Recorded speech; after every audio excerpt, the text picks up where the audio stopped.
પોતાના બાળકને સાચવવાની જવાબદારી આપણી છે અને આપણે પૂરી કરવી પડશે.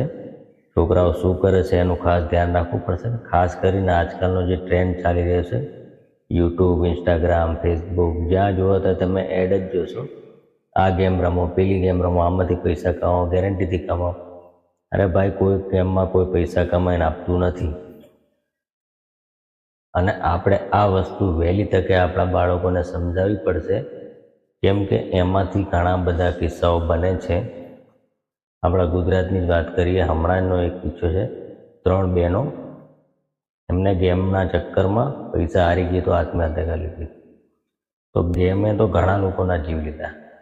હજુ પણ એવી ગેમ આવે છે, એની એડવર્ટાઇઝમેન્ટ વારંવાર તમે ફોન ખોલશો, દર 5 રીલે એક રીલ આવશે.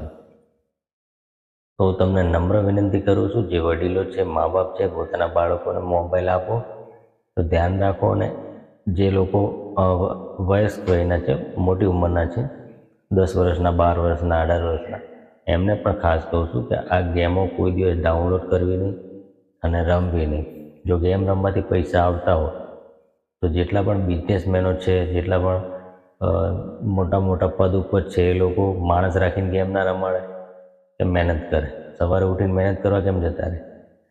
તો મહેનત કરશો તો જ મળશે, બાકી ગેમના ને એવા ચક્કરમાં પડશો નહીં. ઘણી રીતે ઘણા ફ્રોડ આવે છે. એક હવે રોબ્લોક્સની ગેમનો ફ્રોડ આવ્યો છે. તો એ પણ ખાસ તમારા છોકરાના જો મોબાઈલમાં હોય તો પહેલાં એની પરમિશન અનઇન્સ્ટોલ કરજો, પછી એ એપ્લિકેશન અનઇન્સ્ટોલ કરજો. મારો જો વિડીયો સારો લાગ્યો હોય તો લાઈક કરજો, કમેન્ટ કરજો, શેર કરજો. થેન્ક યુ, આભાર.